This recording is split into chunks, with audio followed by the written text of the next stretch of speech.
Good morning, you beautiful people. I hope you guys are having a wonderful day today. Welcome to my Gears of War 4 Insane Difficulty Guide. This is Act 1, Chapter 4, A Few Snags. This is the first little horde mode, defense mode that we get here in Gears 4. And this one is probably my second favorite. It's not too fun. Well, I guess it is kind of fun, but it's not as interesting as the final one is here. And it's not as bad as the second one that we are introduced to.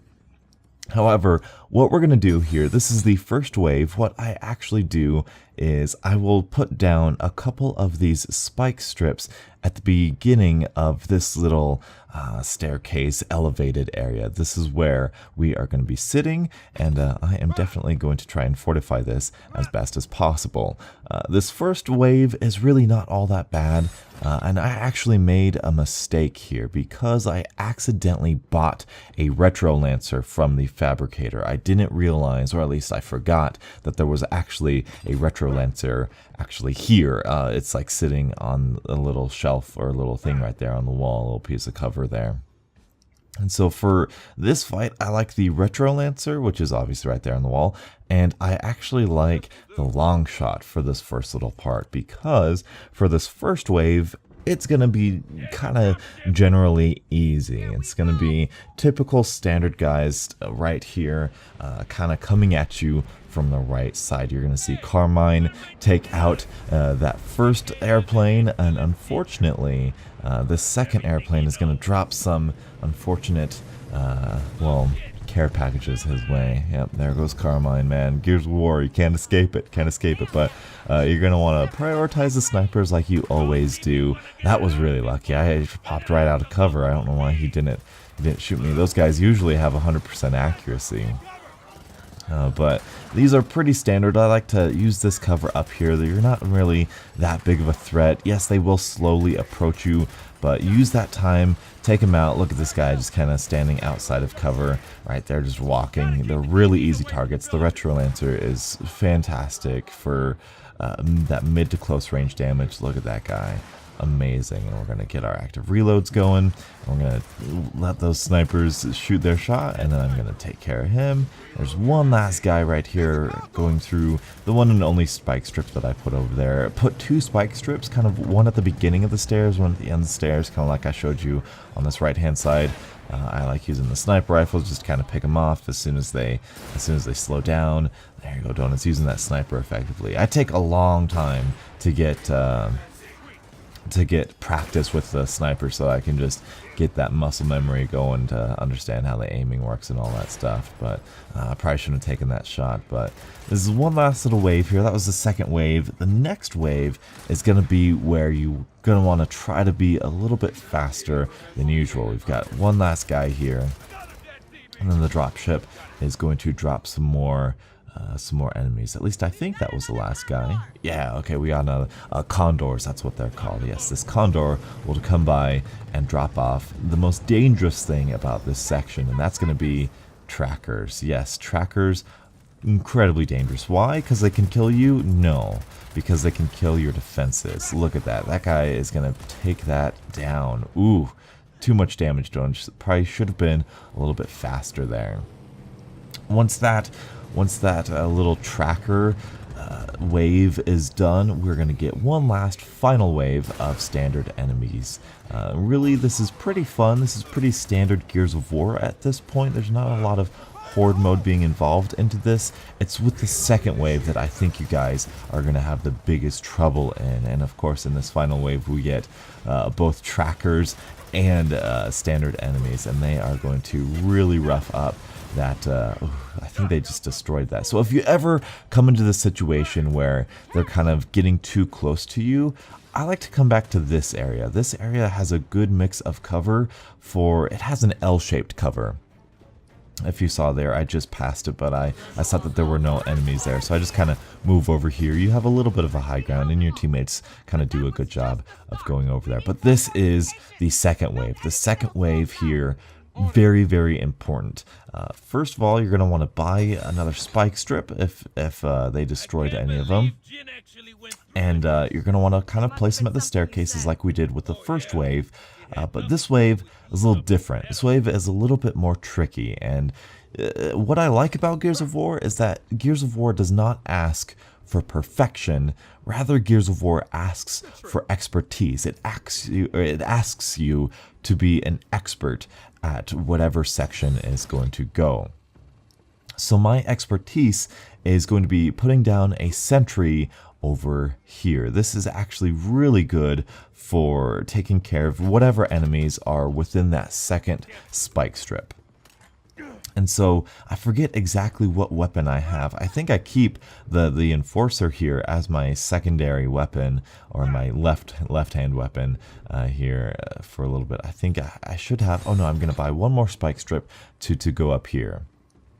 The second wave is interesting, and this whole section can be frustrating because of the fact that it does not give you a checkpoint mid-wave. Now, you might be frustrated at that aspect. However, it makes complete sense. From the Coalition's perspective, the developers of the game, they didn't want to cement whatever barriers you had as final, like mid-wave. If you don't like the way you placed a spike strip, if you don't like the way you placed a sentry, or if you accidentally bought something that you didn't want to buy, they wanted to provide you with the ability to return to your previous checkpoint and make that change and make that little tweak.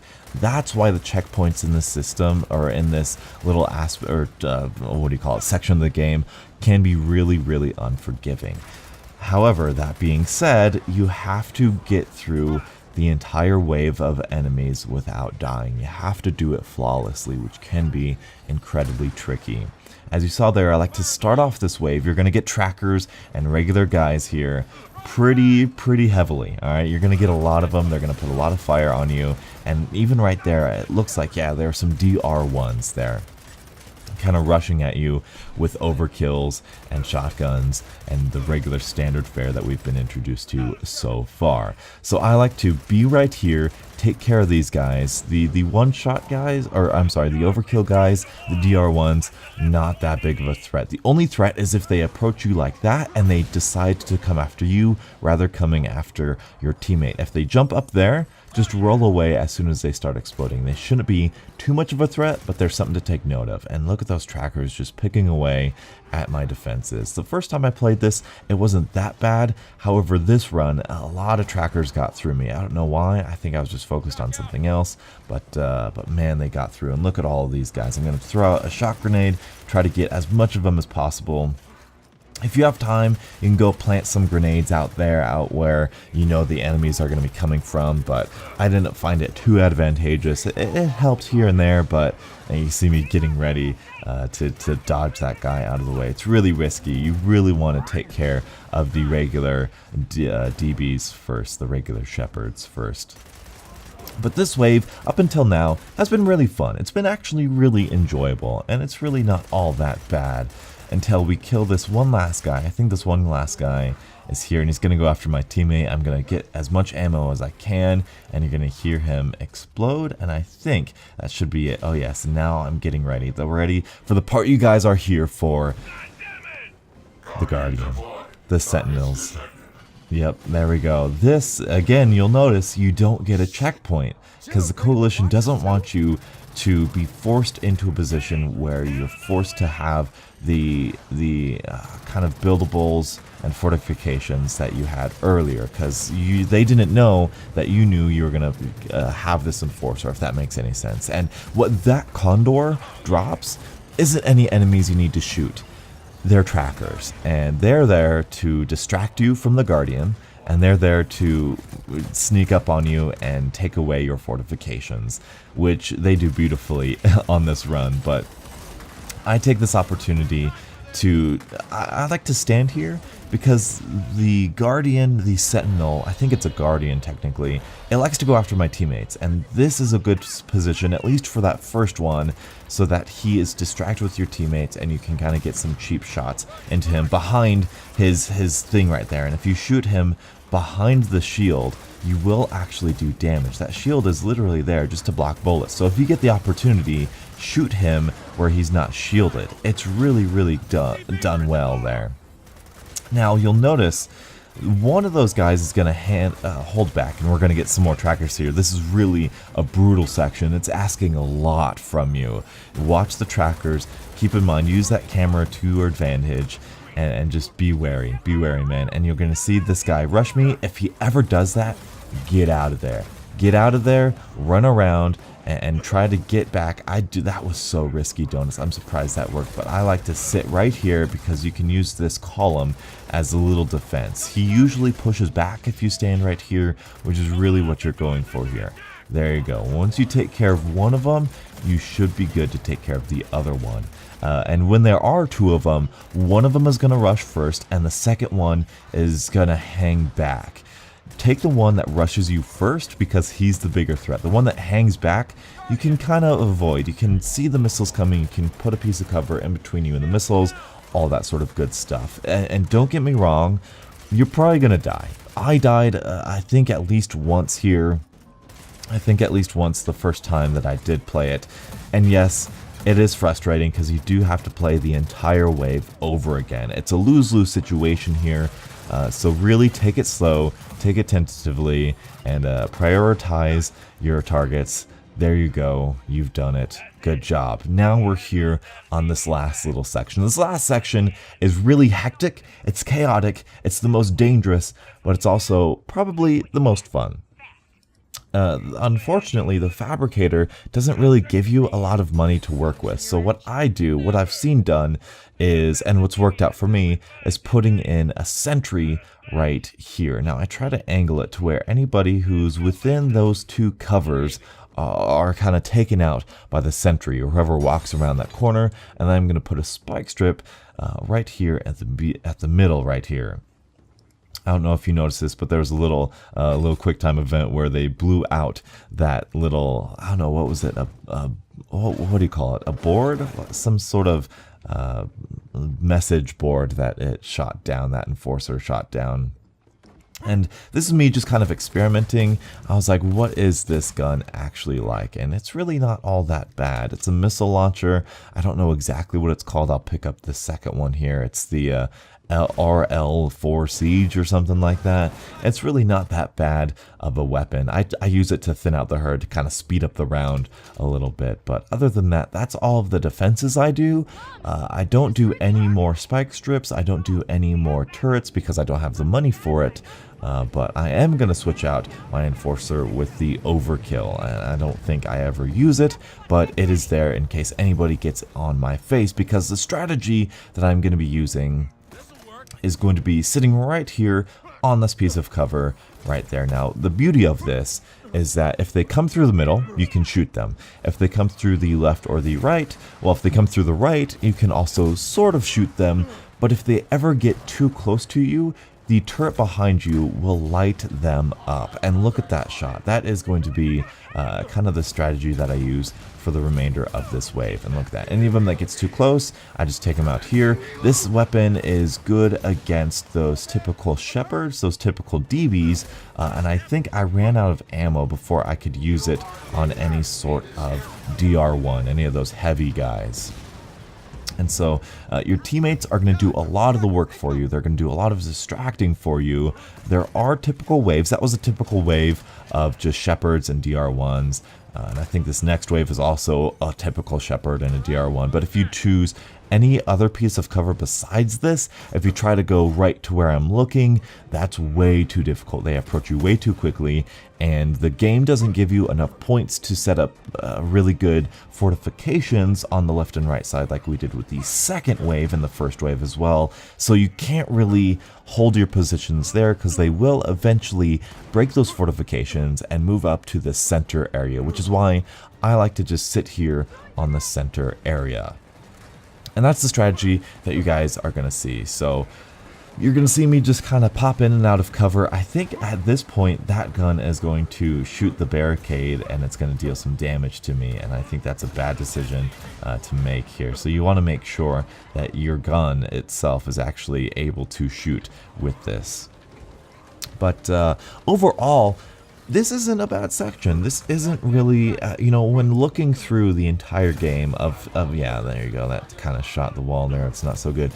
Looking back at the entire game of things, of sections that tripped me up, this isn't one of them. You know, yeah, this section was a little tedious, it was a little demanding, but overall it wasn't a place where I got particularly stuck. And luckily, I looked up a guide before doing this section, and I found this strategy. If you don't know, I'm using the Seraphim 17's strategy for some of these sections. He has some good strategies for some things, but I found some different things when I was playing that I kind of implemented here into this strategy video. And I do have some grenades I'm going to make use of right here. And this section, this little horde mode, while I think it's enjoyable, it's a nice one-off, I don't like how heavily they emphasize it in the game. They don't go overboard. There's only 3 sections, but specifically the second section where you have to defend the Fabricator in Act 3 is really, really boring, and it's really tedious, and it's another like 20-minute section that you're just fighting enemies and not making any real progress, and it's really not satisfying at that end too. But what you'll notice, what I did here, I ran up and I got the Tri-Shot. The Tri-Shot is the DB's version, is the COG's version of the Mulcher. It's the Jack-in-the-Box gun, as I like to call it back in Gears of War 2 days. But what this last little wave is I think it's some more regular people. There's actually, I spot the guy over there that my teammates are fighting with, and I think my teammate actually blocks that grenade and makes it miss. So what is going to happen here is you're going to kill this last guy, and then you're going to get another Guardian. You're going to get another Guardian, and that is why I like to use this Tri-Shot. And there you go, there you heard the noise. That's actually a really good noise. I love that noise because it tells you exactly what's coming. And I think you're also going to get another wave of typical guys. So what I like to do is take out these typical guys with this Tri-Shot. That's the easiest way because they're going to rush you, they're going to bum rush you, they're going to be in your face. Take them all out with that Gatling gun that we got here, the Tri-Shot. If they get too close, that sentry gun should take care of them. Your teammate should be distracting them. It shouldn't be that big of a deal. And unfortunately, I used all of the ammo of this weapon on those guys, so no big deal. There's another Tri-Shot out there, but I don't want to risk it by running out there and getting it. And in hindsight, what I should do at the end of this mission is I should get more ammo. Because it's going to be important in the next little section, the next act, the next chapter of the game. But there you are, and that right there is me marking targets. You can do that by clicking in, I believe it's the left thumbstick, and your teammates will be more inclined to shoot them. But there you go, you've done it. Congratulations. Hopefully this guide has helped you out. That was Gears of War 4 Act 2, or Act 1, Chapter 4. Thank you guys so much for watching. Until the next absolutely beautiful Gears of War morning, I'll catch up with you guys later. And as always, stay beautiful.